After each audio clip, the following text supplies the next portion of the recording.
Bienvenidos amigos de Atleti Sin Té una vez más al canal. En esta ocasión para comentar, analizar un poco el partido de vuelta de las semifinales de Copa del Rey frente al Fútbol Club Barcelona allí en el Nou Camp.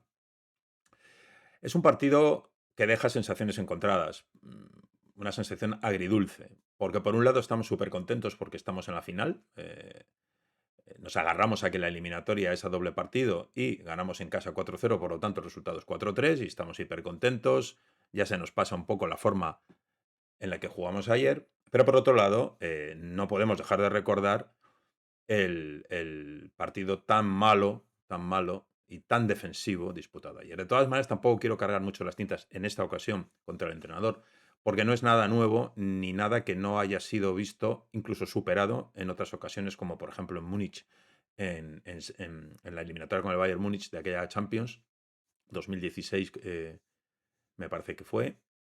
O, por ejemplo, contra el Liverpool, se me ocurre ahora el famoso partido que acabamos remontando, pero que bueno, somos totalmente arrasados con una presión impresionante y además Oblak sacando no sé si 8 o 9 paradas, ¿no? Eso no sucedió ayer a ese nivel. Fue, bueno, un partido muy cuesta abajo para el Barcelona, pero sin llegar a unos extremos que ya hemos visto en otras ocasiones y a lo mejor que tampoco se criticó tanto al entrenador. Era previsible. A mí no me gusta, como ya sabéis, en vez de optar por hacer un partido como el de ida, hizo todo lo contrario, encerrarse atrás con 5 defensas bueno, prácticamente sin salida. En la primera parte solo se salió 2 veces y en la segunda no sé si otras 2, lo cual a mí me parece exagerar, pero mm, tampoco me pareció un ejercicio defensivo tan brutal como en otras ocasiones. Y además, el partido de ayer quizás lo merecía, y me voy a explicar.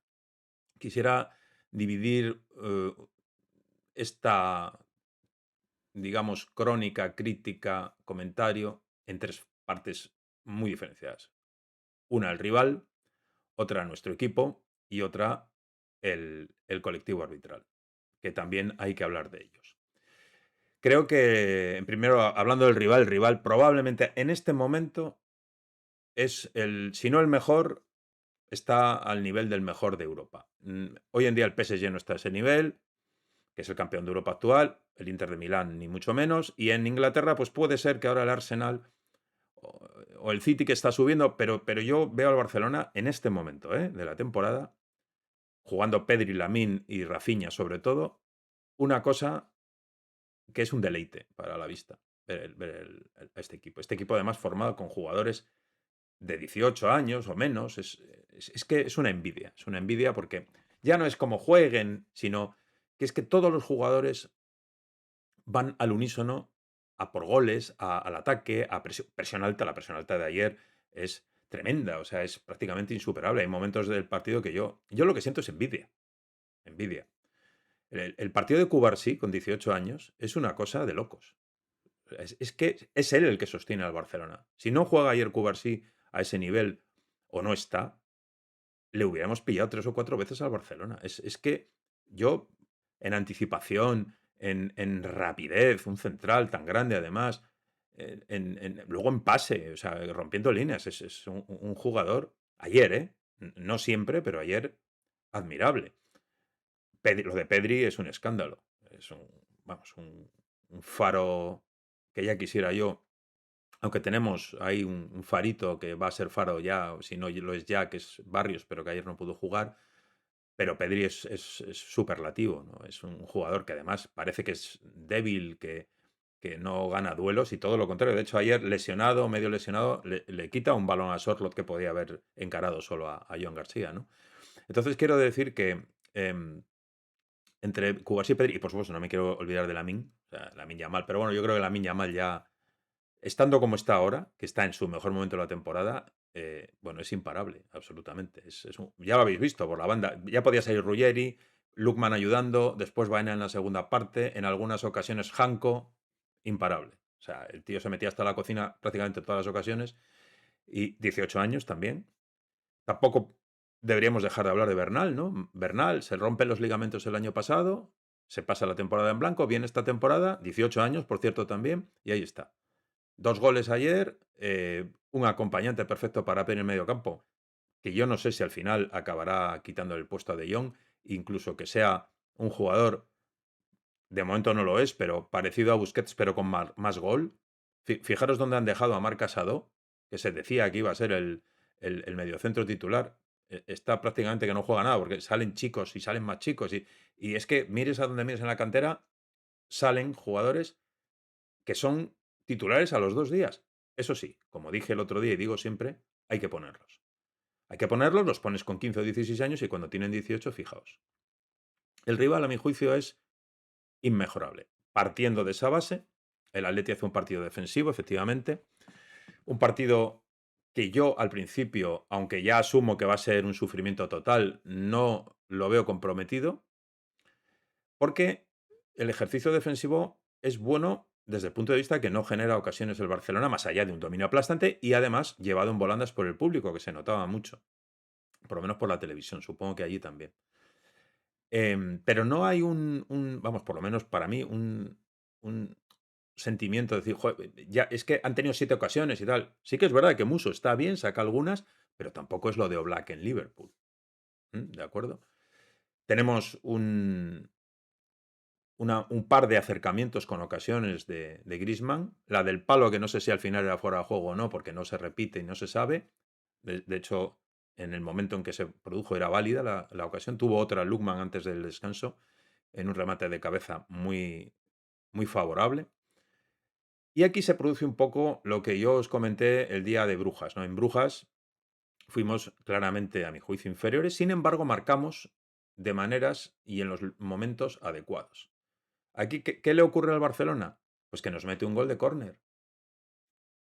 Nos mete un gol de córner, aunque es segunda jugada, pero sacan el córner y luego Lamine, bueno, Lookman, el pobre, tampoco le voy a exigir que defienda mucho más de lo que hace. Y luego el centro lo remata a huevo Bernal, gracias a la ayuda de Giuliano Simeone, que pierde la marca lamentablemente. Bueno, Giuliano Simeone, que hace un partido ayer catastrófico, no. Yo creo que es uno de los peores partidos que yo le he visto a un jugador del Atlético de Madrid en mi vida. No hace nada bien. No hace nada bien, porque en el tercer gol, si os fijáis, deja centrar a Cancelo también. En ataque no aporta nada. En fin, es una auténtica calamidad lo que hace ayer este chico, ¿no? Ni ayuda, ni se proyecta en ataque, ni nada de nada. Y además es una máquina de perder balones. Su calidad técnica es prácticamente cero. Casi todos los balones les pega ahí con la espinilla o un pase de 3 metros es incapaz de darlo. En fin, sí, lucha toda la que queráis. En casa, sobre todo, cuando juegan en el Metropolitano, es admirable. Pero, hombre, que este chico sea un indiscutible del equipo, yo creo que es exagerar. Tampoco quiero cargar las tintas con ningún jugador, porque si no, también tendría que machacar a Coque. Coque hace un partido lamentable. Lamentable. Superado completamente por el ritmo del Barcelona. De hecho, tendría que haber sido cambiado antes de lo que lo fue. Porque es que le quitaban todos los balones. Además, el Barcelona se lo sabía, le presionaban, siempre acababa rodando por el suelo porque el jugador del Barcelona le cargaba y él físicamente no puede responder a esos envites. Y además es que no le dio lo que, por ejemplo, le dio el otro día en Oviedo cuando salió al equipo, que es adecuarse al ritmo del partido. En ningún momento. En ningún momento. Yo creo que contribuyó incluso a que el Barcelona, porque perdió infinidad de balones, a que el Barcelona nos encorsetara aún más. Entonces no quiero cargar las tintas porque, bueno, ya os digo que hay jugadores emblemáticos que ayer salieron muy, muy tocados del partido. Como digo, bueno, es el primer gol viene de un córner, mal defendido, y luego, ¿qué pasa al Barcelona? Lo que nos pasó en Brujas, ¿no? Que tenemos un penalti, bueno, no sospechado y también marcamos pues el Barcelona y además en el descuento de la primera parte, como también tuvimos ahí el gol de Lukman. Esas cosas parece que no cuentan, pero es clave porque el Barcelona se iba 1-0 al descanso. Si nos vamos 1-0 al descanso, hombre, meternos 3 goles en la segunda parte hubiera sido bastante complicado. Pero tienen la fortuna de ese penalti, que por cierto os tengo que decir que yo no lo veo tan claro como lo ve todo el mundo. Puede que haya un contacto, pero a mí me parece que Pedri ya se está cayendo. Es un penalti que se pita mucho hoy en día, ¿no? Al menor contacto, ping. Yo creo que muchos árbitros en lo que era el fútbol de mi tiempo no lo hubieran pitado porque no se ve claramente que que le zancadille Pubil a Pedri. Sí que es una imprudencia, porque tú ves la toma, estéticamente parece penalti, pero a mí me deja muchas dudas. Pero bueno, nosotros no vamos a ponernos aquí a llorar por lo que nos han hecho y tal, porque no somos no estamos hechos de esa pasta, sino todo lo contrario. Eso luego hablaré del tema arbitral, em, y me referiré a estos equipos denominados grandes y lo que suelen hacer en estos casos. Como digo, bueno, ellos tienen esa fortuna. La segunda parte, el partido es muy similar, aunque tiene una Julián nada más salir y parece que tenemos esperanzas de que haya un poquito de juego en campo rival. No es así. Sí que es cierto que el Barcelona, quitando un arrebato que tiene de 3 ocasiones seguidas en el plazo de 2 minutos, que saca todas ellas Muso, tampoco a mí me da la impresión de que, más allá del griterío del campo y de la presión que ejercen, que el Atleti no sale nunca de su campo, y eso te imbuye en una sensación de agobio permanente. Pero no es un pim pam pum que estés viendo que va a caer el gol en cualquier momento, ¿no? Al menos a mi juicio. De hecho, ya cuando están un poco cansados y ya ven que pues la cosa no está rindiendo efectos ni nada, pues se produce ese parón que hay con la lesión de Valde, que si Pedri lo cambian, que si no, entra Baena, no sé qué, y hay un poco de descontrol, y en otro córner mal defendido, en este caso se saca en corto hacia Cancelo, Cancelo no le encima Juliano en absoluto, le deja centrar alegremente, y luego, pues profesión de fe en el VAR, porque yo, bueno, si visteis el partido por la tele, los comentaristas pensaban igual que yo. Yo no veo ninguna toma en la que me asegure que eso no sea fuera de juego. Luego sí, aparece en los muñequitos un talón. Bueno, nosotros tampoco vamos a llorar, pero os recuerdo lo que pasó en el partido de ida, los lloros por aquello de Cubarsí. Pues aquí igual, ¿no? Un gol dudoso que proviene de un córner que acaba en gol. En fin, en resumen, son 2 goles de córner y un gol de penalti. Todos ellos en momentos clave, porque este tercer gol también es un momento clave, porque los 20 minutos restantes del partido son un agobio constante. También os digo que sin ocasiones muy claras, repasad, si no, el vídeo del partido, veréis como ya Muso no interviene prácticamente, más que algún despeje de puños y tal. Pero claro, entre el público enfervorecido, el Atleti superaculado en tablas cada vez más, sin salir, Sorloth achicando balones, menos mal que estaba Sorloth ahí despejando de cabeza, porque vamos, y la salida de Jiménez tampoco hay que echarla en saco vacío, porque es creo que es un aporte muy importante, sobre todo claro, en los despejes de cabeza, que era lo que tocaba en aquel momento. Entonces, se pasa muy mal, hay muchísima presión ambiental, hay muchísima presión del Barcelona, pero a mi juicio no se generan tampoco las ocasiones de peligro que en otros partidos yo había visto, ¿no?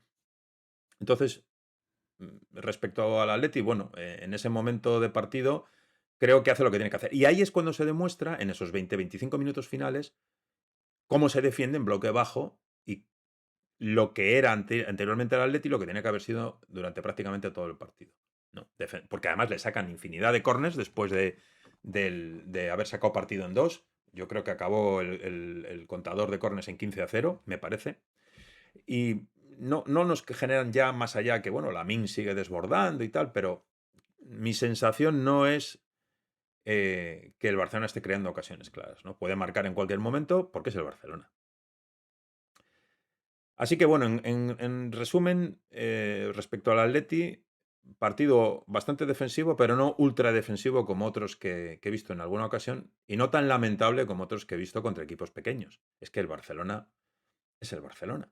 Entonces hay que comprenderlo. Y al final se sacó adelante, bueno, haciendo el ejercicio final bastante correctamente. Y después, y en último lugar, y no menos importante, quisiera hablar un poco del sistema arbitral que ayer vimos, ¿no? Más allá de que el penalti pueda ser o no, que no es muy claro, pero bueno, y del minuto en el que se pita, hay varias jugadas que son sospechosas, ¿no? Vamos a ver, yo no quiero llorar, como ya digo, pero sí que sabéis que estos equipos grandes, Barcelona y el equipo blanco de la capital, mm, son básicamente unos llorones. O sea, cada vez que hay un presunto error en su contra, a llorar. Además, amplificado con los medios de comunicación, claro. Ejemplos, a millares, pero ¿os acordáis de Girona? Pisotón a Koundé, que el 2-1 no tenía que haber valido. ¡Buah! Montaron una con el pisotón, o el gol de Cubarsí anulado en el partido de ida. Follón impresionante. De hecho, ayer incluso se volvieron a acordar del tema y no pasa nada. De los vecinos, ¿qué os voy a decir? Si están todo el rato en su televisión montando ahí unos escándalos morrocotudos y para esconder la situación del equipo y diciendo que los árbitros son todos conspiradores y son todos como dicen ellos, del negreirato, ¿no? O sea, todo el día llorando, todo el día quejándose. Los equipos que más beneficiados son por los árbitros históricamente, todo el día llorando. Bien, pues más allá del penalti, como digo, y de el poner en duda el fuera de juego, mm, que para mí era clarísimo, de Bernal en el tercer gol, digan lo que digan los muñecos. De hecho, no era solo para mí, como digo, sino también para los que transmitían el partido, todos ellos, además, tanto Carlos Martínez como Álvaro como Julio Maldonado. Y es muy raro que todos coincidamos en que parece fuera de juego y luego no lo sea, pero lo dejo ahí. Hay dos jugadas que definen lo sibilino que puede llegar a ser un arbitraje, que es lo que siempre más me ha molestado a mí. Si recordáis la final de 2014 de Champions, el arbitraje de Kuipers, el holandés, no es malo. Más allá de que descuente un montón, que en aquella época no se destilaba descontar 5 minutos, pero estuvo machacando en jugadas puntuales al Atleti todo el partido. O sea, si veis aquel partido, pues el contador de tarjetas del Atleti, yo no sé si llegó a 8 o 9, y el de los otros, pues 2 o 3. O sea, fue una cosa permanente. Yo estaba en el campo y la sensación general es de que el tío no arbitró mal, no se comió ninguna jugada clave, no hubo ningún gol fuera de juego, no hubo ningún. En aquella final, en la de 2014, pero el arbitraje fue sibilino constantemente contra el Atleti. Bueno, pues ayer hay dos jugadas, dos en la segunda parte, cuando el Barcelona ya estaba 3-0 ambas, que son segunda amarilla clara para el rival. Pero vamos, o sea, sin duda ninguna. Porque ya tenían la amarilla. Yo la primera amarilla que les sacaron ya no la cuento, no sé por qué fue. Ellos tenían una amarilla, el árbitro lo sabía. Y opta por, en dos jugadas clarísimas, diáfanas, no sacarles la segunda. Una es a Cancelo, por una falta, creo recordar que es a Baena en nuestro campo, para cortar un contraataque. Para mí, segunda amarilla clarísima. Y luego otra todavía más clara, es a Dani Olmo, que tenía una tarjeta por haber obstaculizado un saque de puerta de Muso. Ese sí recuerdo, tarjeta evidente. Pues esta es un juego peligroso a Llorente, enseñándole los tacos y dándole. Esa sí que es absolutamente tarjeta amarilla por reglamento. Juego peligroso, poniendo en riesgo la integridad del jugador. Bueno, pues en ninguna de las dos ocasiones se saca la segunda amarilla. Eso quizás ha pasado desapercibido. De hecho, hoy he leído el periódico, como hago todos los días. He visto repetido el partido y no se dice nada. Dicen algo en el partido de la segunda de Olmo, puede ser. Pero en el periódico, cero. O en el periódico de información general, nada. Y son dos jugadas que, minuto 70 y tantos y minuto 80, que, oye, si uno de esos dos se va a la calle, es verdad que el Barcelona hubiera tenido un jugador menos para bueno, pues acularnos en tablas como nos acularon, ¿no? Y para presionar de esa manera. Entonces, quiero que quede bien claro. Y ya hablando y enlazando con lo del árbitro, y ya sin tener nada que ver con el partido de ayer, quisiera comentar una cosa muy seria. Ya sabéis que aquí se habla del Atleti, pero también se tocan temas tangenciales que nos pueden implicar a nosotros y que además en los que está normalmente implicado el equipo del estadio ese de la Castellana, ¿no? Y vengo a hablar básicamente del intento de homicidio de Antonio Rüdiger a Diego Rico en el partido del lunes contra el Getafe. No me dio tiempo a comentarlo porque el partido de Liga del Atleti fue anterior, entonces no llegué al lunes, pero lo quiero comentar ahora. Eso es una jugada malintencionada. Es una jugada alevosa. Es una jugada criminal. Es una jugada salvaje. Es una jugada más que temeraria. Es una jugada que podía haber acabado muy mal. Muy mal. Podríamos haber tenido un disgusto de proporciones épicas que nunca se habrían visto en la Liga Española. Es un intento de homicidio, claro, de este señor, bueno, por llamarle de alguna manera, este criminal. Cuando tiene un jugador tendido en el suelo, meterle la rodilla en la cara, que si le pilla en... Bueno, es que, yo no sé, podía haberle provocado una fractura de cráneo fácilmente, o no sé, yo no soy médico, pero cualquier lesión súper grave. Una cosa, yo me recordó enseguida a aquel graciosillo central que tenía este equipo hace 10 años, ¿no? Que se hacía llamar Pepe, un jugador que había venido del Oporto, y aquella jugada con Casquero en el área del Madrid, ¿no? Cuando le patea brutalmente una y otra vez. Bueno, pues esta es peor.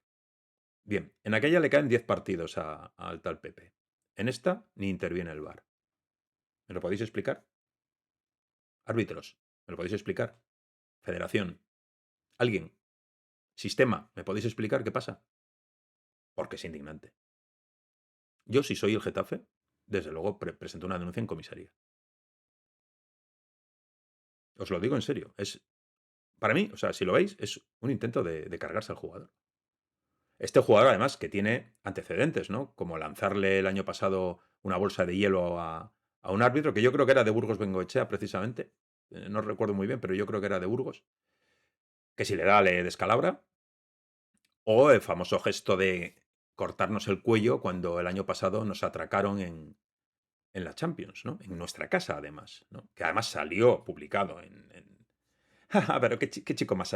Es que pierde la cabeza, se le cruzan los cables. ¿Eh? En fin. Incluso la UEFA ni le sanciona. Una mafia, un descontrol, una permisividad que es como para que luego vengas a quejarte de algo. Pero después de eso, ¿de qué te puedes quejar? Miserable. Es un auténtico escándalo. Para mí es la jugada más determinante la inutilidad absoluta del VAR, porque si tú no entras, si tú estás en el VAR y eso no le llamas al árbitro, dime tú, ¿qué le llamas? ¿Para los penaltitos de la mano? ¿Para uno que le ha pisado el tobillo sin querer en una jugada residual? Pero cuando un tío intenta matar a otro jugador, eso no entras. ¿Y el árbitro de campo? Pero si además ya venían picados de antes, tienes que estar atento si eres el árbitro de campo. En fin, quiero dejarlo claro aquí. Quiero dejarlo claro y nunca suelo ser tan tajante, pero es una cosa asombrosa, una vez más, que este tío pueda seguir jugando al fútbol en la Liga Española. Porque lo de ayer o lo del lunes es una cosa criminal. Criminal. Bueno, no quiero dejar una anécdota, pero en fin, al final quedará todo en el aire. Se ha roto Rodrigo los ligamentos cruzados y ahora lo único que importa es Rodrigo, no sé qué. El otro, el francés este que tiene la rodilla también a la virulé. Eso es lo que importa. Yo no he vuelto a ver nada de esto. El pobre Diego Rico, ay, pues es que casi me mata. Y me podía haber hecho una avería. Pues claro, claro. Y le tenían que haber caído 10 partidos, claro. 10 no, la perpetua. En fin. Bueno, vamos a disfrutar un poco estos días de la victoria, porque es una victoria. De llegar a la final, vamos a ir reservando las entradas en la cartuja y vamos a intentar olvidarnos un poco del partido, porque no merece la pena acordarse mucho, y las vergonzantes acciones de rivales, tanto los llorones de Barcelona como los del equipo blanco de la capital. Y decir que lo bonito del fútbol se vio ayer al final del partido, ¿no? Sobre todo con los jugadores del Atleti, consolando a los jugadores y al entrenador rival. Después de haber sido apedreados, después de que la luna de nuestro autobús fuese rota por unos vándalos, el equipo tuvo el valor y la decencia al acabar el partido de ir a hablar con los jugadores rivales, a consolar al capitán, a Rafinha y Simeone con el entrenador. O sea, eso es lo que yo porque yo vivo el fútbol y vivo en el fútbol, ¿no? No por los comportamientos completamente fuera de lugar que se ven tan a menudo. Así que nada, a disfrutar, como digo. Vamos a centrarnos ya en San Sebastián, perdón, en la Real Sociedad de San Sebastián, que se juega en el Metropolitano. Si Dios quiere, estaré ese día en el campo y a ver si puedo mandar desde allí algún vídeo para que lo edite mi hija y tal, porque aquí no voy a poder estar. Lo mismo el día del Tottenham, que será también visto en directo en el Metropolitano. A ver si me sale bien y todo va bien y puedo mandar alguna opinión por vídeo y se puede colgar en el canal. Pero vamos, nos seguimos viendo y vamos a disfrutar que por fin, después de 13 años, estamos en una final otra vez de Copa. Muchas gracias, suscribíos si os gusta el canal, ya sabéis, dar a me gusta y que muchísimas gracias por toda la atención que me podéis prestar. Hasta otra.